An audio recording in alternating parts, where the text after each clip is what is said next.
Alright, I think I'm recording. I can't really make it out. So anyway, what's good, guys? Just a quick little walk around of what's going on here at the rental property. So I got all new windows installed. You can also see that they were recessed. Oops, sorry, I hit the thing. All the windows are recessed back further than what they were before. So I've got to clean all this up and get it all cleaned up with a wire brush.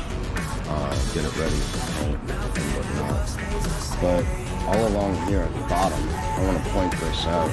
I've been going through with a chisel and hammer, trying to get all the trash and all out of the brick all the way around, because what used to be at foot level is now at eye level, right? So I elevated the property 5 feet. So anyway,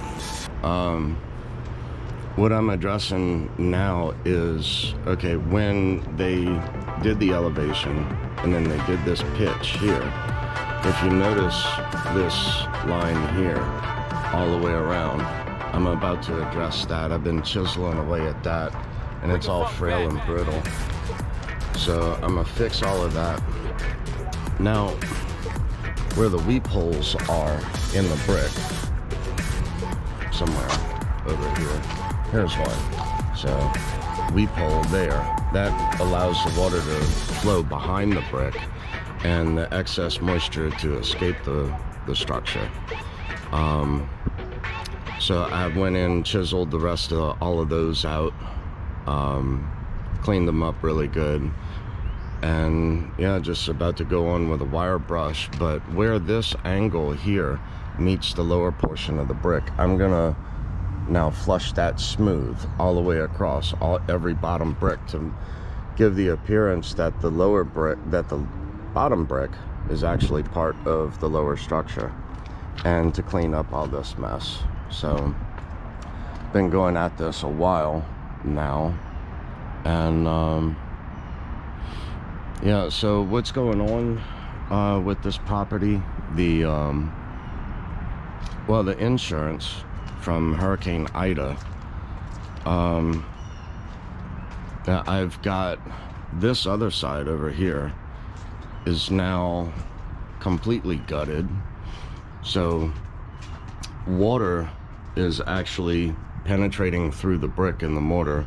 Now an engineer has come by and made that determination.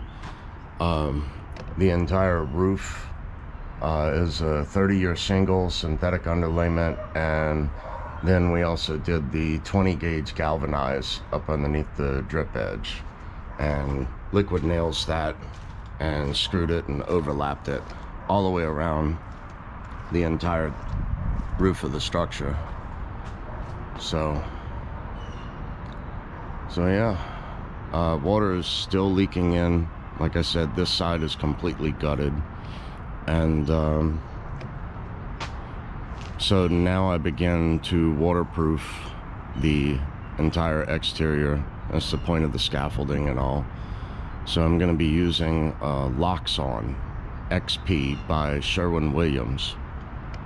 Really thick coating that's going to go over this. I'm also going to do the lower structure too, because when I go in through either access panel underneath the property, then, you know, it opens up storage underneath the whole house. But up underneath right now, the mud underneath the soil underneath the property is getting a little wet.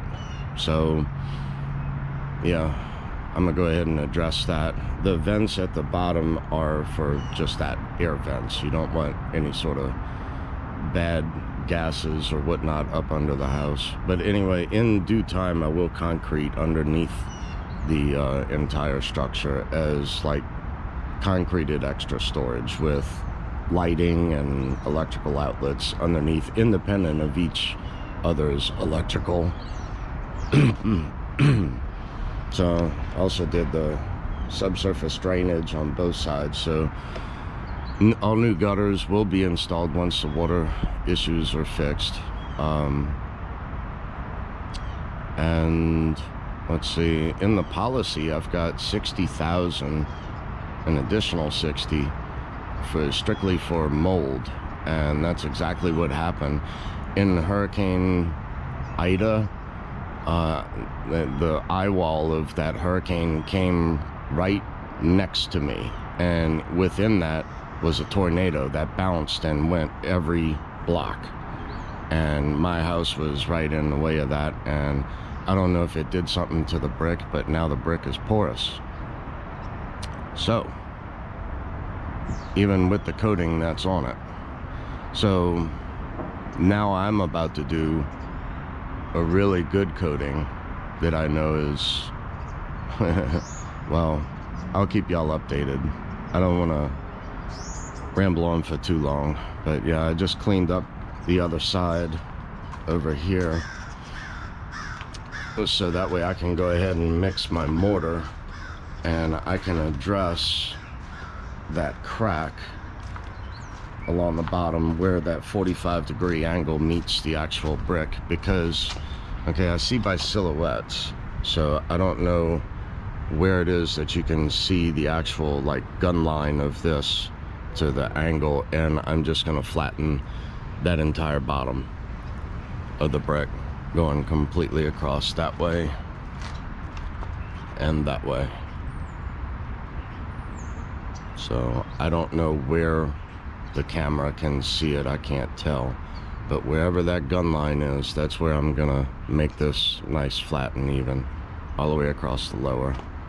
And again, upper and lower is about to be waterproofed and painted, so a lot about to happen. Anyway, just a quick update. Y'all be cool. Later.